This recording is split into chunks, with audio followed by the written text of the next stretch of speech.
कर रहे हैं तो आप वो सफ़र करते समय आप नियम को जानकारी रहेगा तो आपको आगे चल के कभी तकलीफ़ें नहीं होगा।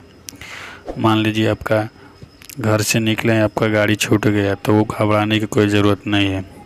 आप 1 स्टेशन 2 स्टेशन तक आप वो गाड़ी को पकड़ सकते हैं। अब 2 स्टेशन तक गाड़ी नहीं पकड़ाया तो आपको सीट उपलब्ध से चला जाएगा। टीटी किसी को भेज देगा, चाहे आरएसी वालों को कन्फर्म कर देगा। अब दूसरा, मान लीजिए आप गाड़ी में खुद के हैं, आपको 1-2 स्टेशन तक आपका सीट जानकारी नहीं हुआ कहाँ पे है तो आपका सीट चला जाएगा। अब 2 स्टेशन से पहले ही आप सीट को कन्फर्म कराए, टीटी और किसी से जानकारी ले। अब तीसरा, मान लीजिए एक पीनीनार है, उस पे 3 टिकट है, उसमें 2 कन्फर्म है, 1 वेटिंग रह गया है। तो मान लीजिए अब 2 कन्फर्म है, उस पे आप वेटिंग वाले को बैठा के लेके जा सकते हैं।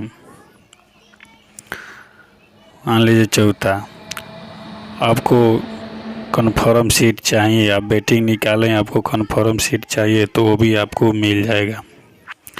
आप ट्रेन में है, मान लीजिए आप टीटी से बोल सकते हैं कि मेरा वेटिंग टिकट है, हमको तकलीफ़ है, नहीं जा पाएंगे, कन्फर्म सीट चाहिए, तो 100-200 रुपया लेगा, आपको टीटी कन्फर्म सीट दे देगा।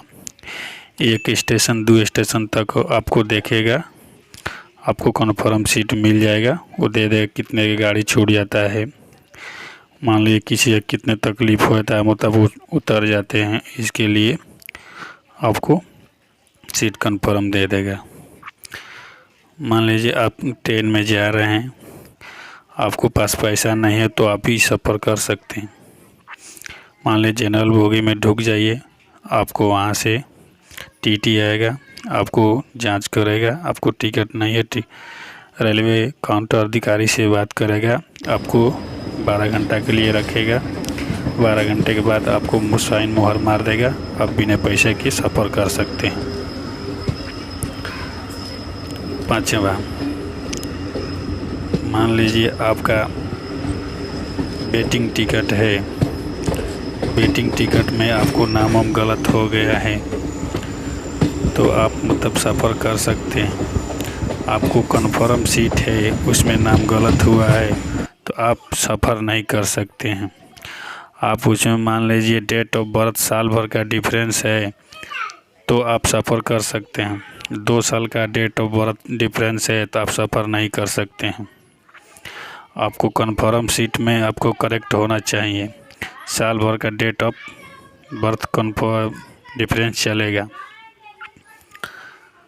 छठा, मान लीजिए आप जा रहे हैं घर से, आपको ट्रेन के मालूम जानकारी नहीं है कि कौन सा प्लेटफार्म पर आएगी, कैसे नहीं, तो मान लीजिए आपका गाड़ी का नंबर उस टिकट पर रहता है, उस नंबर को आपको देखना है कि ऊपर में जो लिखा रहता है रेड कलर में, जो गाड़ी आने वाला रहेगा उसका गाड़ी का नंबर वही सेव करेगा प्लेटफार्म पर ऊपर में रेड कलर में, क्योंकि वहाँ हर 5 मिनट पर गाड़ी आता है तो उसमें आपको देखना है, जिस नंबर आएगा तब समझ लेना का वही आपका गाड़ी का नंबर वही है। तो आपका वही समय देखना है कि आपका बोगी नंबर भी लिखा रहा आएगा, आपको कहाँ पर बोगी बिगेगा उसी समय जाना है आपको।